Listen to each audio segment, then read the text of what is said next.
I never thought I'd be the guy giving relationship advice on Reddit, but here I am. Honestly, I never saw this coming either. It's the kind of betrayal that hits you so hard you wonder how long you've been walking around with a blindfold on. It started the night I proposed. Yeah, that night, probably the worst night of my life. I was so fired up, heart pounding like a drum, palms sweaty as I finally got the words out. We were in my living room, candles flickering, champagne bubbling in the glasses. I'd planned this whole thing for weeks, imagining her face when I asked her to marry me. And she said yes, at least I thought she did. But 2 days later, something didn't sit right. I kept noticing little things, her phone buzzing constantly, sneaky glances over her shoulder when she thought I wasn't looking. I brushed it off, told myself I was paranoid. Still, I couldn't shake the feeling that something was wrong. Then I started snooping. I know, bad move, but I couldn't help myself. I cracked her phone open. The screen was unlocked, a gift of trust I'd given her. That's when I saw it: messages, not just friendly banter, but flirty, intimate messages with my best friend, Mark. My stomach dropped. It was like a punch in the gut. There were photos too, him shirtless, smirking at her, and her replying with heart emojis that made me want to puke. My mind spun. How long has this been going on? Were they sneaking around before I even proposed? I couldn't believe it, my best friend, the guy I trusted most, lying to my face while I was standing right there, about to spend the rest of my life with her. I remember clutching her phone so tightly that my knuckles turned white. I felt a furious hot surge of betrayal. The room felt like it was closing in on me. I wanted to yell, to break something, but I stood frozen. My chest was tight like I'd been punched in the ribs, and my hands were trembling. She was just in the other room, probably asleep or pretending to be innocent, blissfully unaware that I'd found her secret. God, I wondered how long they'd been lying. Was this a one-night thing? Or had it been going on for months? I had no clue, but I had enough. I knew. I had to come up with a plan. I couldn't let them get away with this. Not after everything we'd been through. My mind raced with possibilities. I was furious, but I had to be smart. I couldn't just blow up and ruin everything without thinking it through. That's when I decided I'd get my revenge. I didn't care about the moral high ground or being the better person. What she did, what Mark did, there had to be consequences. I wasn't going to let her walk away scot-free, pretending everything was fine. No, I was going to make them both pay in a way that would teach them a lesson. I didn't want to damage myself in the process, but I also wanted to make sure they knew I wasn't some doormat. I sat there in the darkness, clutching her phone until my knuckles ached. My mind was spinning. It was like I'd been hit with a sledgehammer, but I also felt strangely clear. I knew what I had to do. And now I just had to wait for the right moment to put my plan into motion. The only question was, how long had this been going on? And how much damage could I inflict before they even realized I knew? I looked around the room, the shadows flickering on the walls, and I felt a strange sense of calm mixed with rage. I was done being the passive one. They'd see what betrayal really looked like. I'd make sure of that. The first move was mine. The game had just begun. I stayed up all night after discovering those messages, replaying everything I'd seen over and over. My mind kept circling back to how long she'd been lying, how long Mark had been sneaking around with her. Every time I closed my eyes, I saw her smirk when she thought I didn't know, him shirtless, that careless look in his eyes. It was like poison seeping into my veins. I'd always trusted them, believed in us, and now I felt like an idiot for ever thinking that they were honest with me. The worst part, the betrayal wasn't just in the messages. It was in the way she looked at me that night, so full of love and promise, while behind my back she was already planning her affair. I could feel the anger boiling up, but I knew I had to stay cold. I couldn't let her see me break. Not yet. By morning, I'd made up my mind. I wasn't just going to confront her, no, that would be too easy. I wanted her to feel the pain, the gut punch of knowing I knew everything. So I spent hours plotting my revenge, making sure I covered my tracks. I started by cleaning her phone, deleting the evidence of my discovery so she wouldn't find it if she checked. I didn't want her to know I'd been spying on her, not yet. I wanted to catch her off guard, to see her unravel when she realized I knew. I also bought a cheap voice recorder, something I slipped into her purse. I knew she'd try to cover her tracks, maybe delete messages or hide her phone, but recordings. That would be harder for her to deny. I wanted proof of her lies, her betrayal, and her flirtation. I wasn't just planning to walk away. I wanted to make her understand how deep her betrayal ran. That day I kept my cool, pretending everything was normal. I cooked dinner, made small talk, but my mind was on fire. I kept looking for signs she was nervous, maybe hiding something. I had her schedule all lined up, when she was at work, when she was supposed to go out with friends. I used that window of time to set the trap. Later that evening, she was getting ready to leave for a girls' night out. She looked at me with her usual bright smile, but I saw the flicker of something, nervousness maybe. I kept my face blank. I said, "Have fun tonight, be safe." My voice was steady, but inside my stomach was twisting. As she grabbed her purse, I casually asked, "Anything you want to tell me before you go?" Her eyes flicked with surprise for a moment, then she laughed it off. "Nothing, just a night out, relax." But I knew better. I'd already set the recorder to start when she left. I watched her walk out the door, feeling the adrenaline spike in my veins. I sat on the couch, my eyes fixed on the clock. A few minutes later, I heard the door close, and then I pressed record. That's when I started the real game. I wanted her to slip up, to say something she'd regret. I played it cool, but inside I was already planning what would come next. The recording started flowing in, and I couldn't believe what I heard. Her voice, laughing and whispering with Mark, talking about secret meetings, plans, and how she couldn't wait to see him again. Hearing them talk about how special he made her feel, how hot she was for him, made my stomach turn. I felt a hot rush of rage, but I kept it in check. I had what I needed now. I knew I had to act fast. I couldn't let her come home and pretend everything was fine. Not anymore. I had enough evidence. The next step was to confront her, but I wasn't just going to yell. I wanted her to understand exactly how much she'd betrayed me, and how much I was prepared to ruin her if she didn't come clean. The trap was set. I just had to wait for her to walk back through that door. When she finally pulled into the driveway that night, I could feel the tension tighten around my chest like a steel band. Every nerve in my body was on high. Alert, I sat on the couch, phone in hand, pretending to watch TV, but I was really listening. The sound of her key turning in the lock made my palms sweat. She stepped inside, and I could smell her perfume, a mix of jasmine and something sweeter, like she was trying to seduce herself into thinking everything was fine. She looked at me with that bright, innocent smile she always used to get when she was trying to throw me off. "Hey, babe," she said, dropping her purse. "Long day." I kept my face neutral.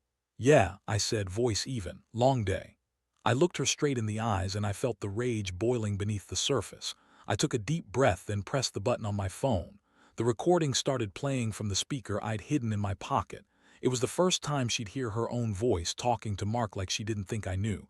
Her eyes widened, then she froze. Her face went pale, and she took a step back. What is that?" she stammered, voice trembling. I didn't say a word, I just pressed play again. "I can't wait to see you tonight." Her voice drifted through the room, tinged with excitement. "It's been too long, you make me feel alive." She looked at me with that deer-in-the-headlights expression, her mouth opening and closing like a fish out of water. I finally found my voice. "That's what I thought," I said quietly, voice cold enough to make her shiver. "You've been lying to my face for how long? Since our engagement." Her breath hitched. She tried to speak, but her words died. She looked like she'd been caught in a trap. I saw the betrayal in her eyes, and it made my stomach churn.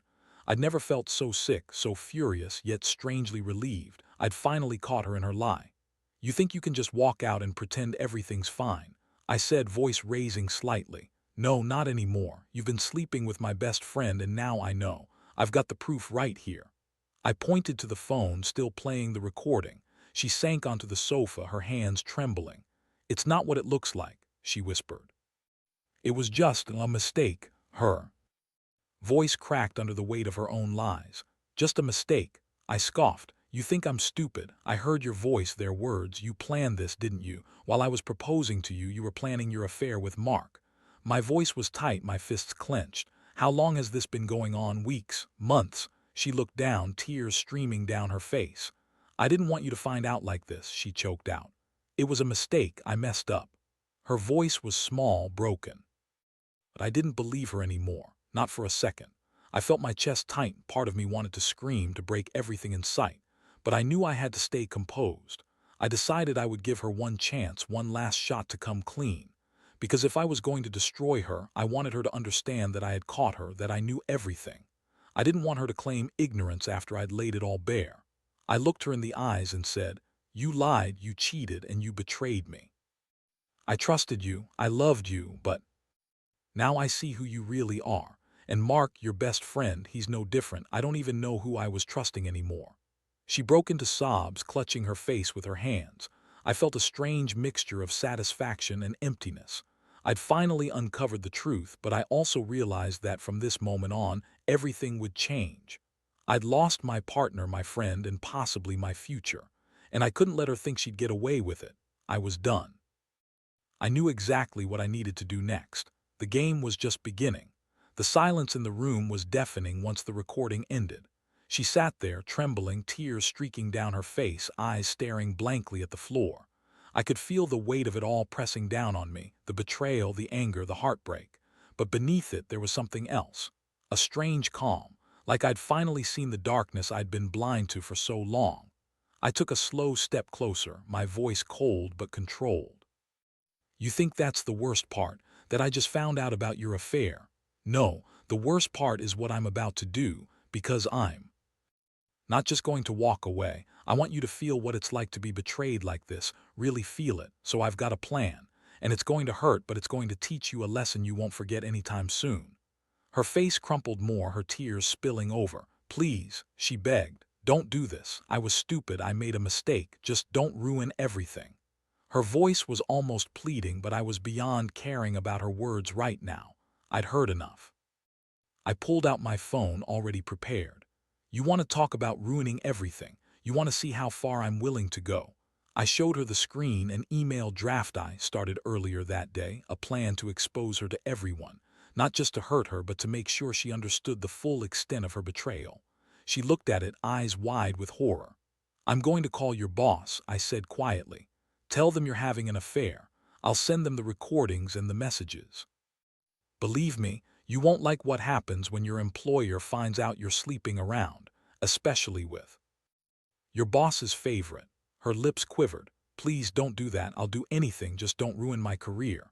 "Oh, I'm not done yet," I said. "You see, I've also got access to your phone bill. That means I know every place you've been, every message you've sent. I'll make sure everyone knows what kind of person you really are." I paused, watching her crumble. "And Mark? Well, I think he'll be getting a visit from some old friends, ones who don't take kindly to cheaters and liars." Her eyes flashed with panic. "You wouldn't dare," she whispered. "Oh, I dare," I said, voice sharp. "You think this is bad? No, this is just the beginning. You see, I want to make sure you never forget what you did. You want to see the real consequences. Here, what's coming." I reached into my pocket and pulled out a small flash drive.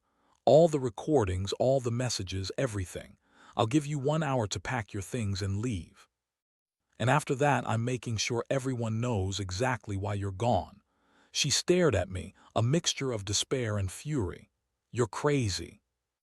She spat. "Crazy?" I chuckled bitterly.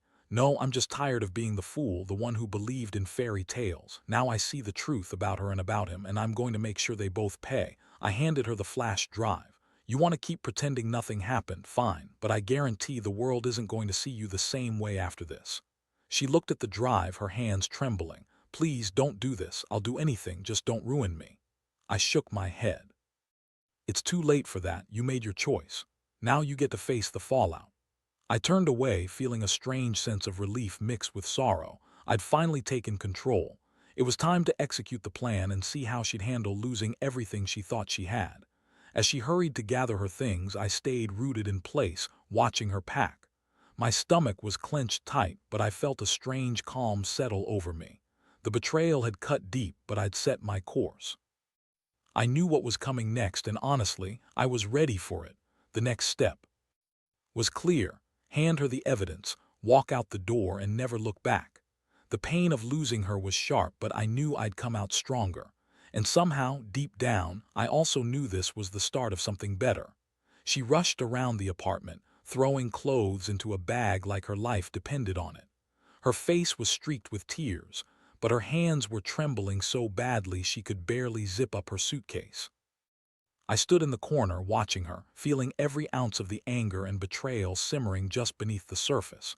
I'd already handed her the flash drive with all the evidence, and I was just waiting for her to leave so I could finally be done with this nightmare. "You sure you want to do this?" I asked coldly, voice steady but laced with a quiet fury. "Because once you walk out that door, there's no coming back. No excuses, no second chances." She didn't look at me. Instead, she kept stuffing clothes into her bag, her shoulders shaking as she tried to hold back tears. "I never meant for you to find out like this," she whispered. "I was stupid, I was wrong. Please just don't destroy me." I felt a hard knot tighten in my chest. "You already did that," I said, "and I'm just making sure everyone else sees what's really behind that perfect smile, that pretty face. You want to lie and deny, fine, but I've got everything on that drive. Everyone's going to know the truth." She finally looked up, her eyes red and puffy, trembling as she spoke. "I swear I'll leave Mark. I'll end it with him. Just don't do this, please." I clenched my fists. "You're damn right you'll end it with him, because I'm about to make sure you never get the chance to lie again. You've been caught red-handed, and I'm tired of being played for a fool."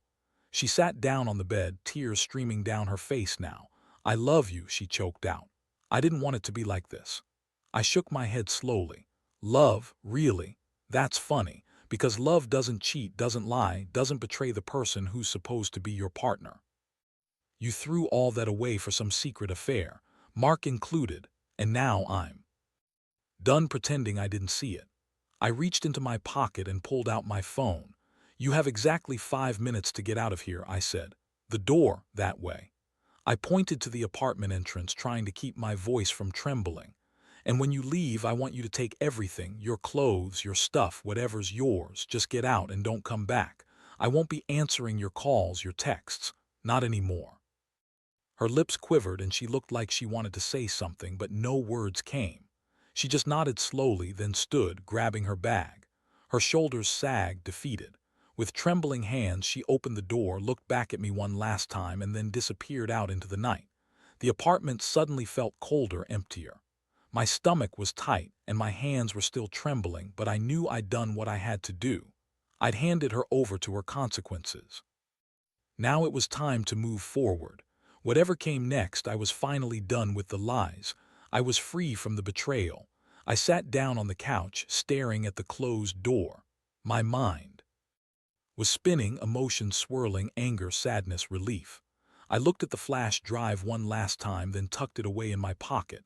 I wasn't going to destroy her life, at least not directly, but I'd made damn sure she'd pay. And as I poured myself a glass of whiskey, I realized something. I'd lost a partner, sure, but I'd gained clarity. No more lies, no more pretending. From now on, I'd rebuild, better, stronger, wiser. I knew one thing for sure. I'd never let someone betray me like that again. And I'd never forget this feeling, how betrayal feels, how it scars, and how, sometimes, the best revenge is simply walking away. In the days that followed, I kept busy cleaning up the mess she left behind. I handed over the flash drive to a trusted friend who helped me figure out the best way to expose her. I told him to be careful, to make sure she wouldn't get any more surprises. I didn't want her to come back and try to spin some story about how I was crazy or jealous. She made her choice, and now it was out in the open. I sent the evidence to her boss, her friends, and a few mutual acquaintances I still trusted. Watching the fallout unfold was both vindicating and painful. I saw her face on social media, a picture of her looking shaken, surrounded by people I knew wouldn't stand for her lies. Mark disappeared from her life, and I heard through the grapevine that his reputation took a hit too. Good. They deserved it. I also made a point to block her number, delete her from social media, and change my routines. I needed space to breathe, to heal, to rebuild what was broken. It hurt like hell knowing I'd loved and trusted her, only to find out she'd been lying to me all along. There's no sugarcoating that kind of betrayal. It cuts deep, leaves scars, but I knew I'd survive it. I had to. One night I sat alone in my apartment, pouring a glass of whiskey, reflecting on everything. The betrayal had shattered me, yes, but it also made me see what I was capable of.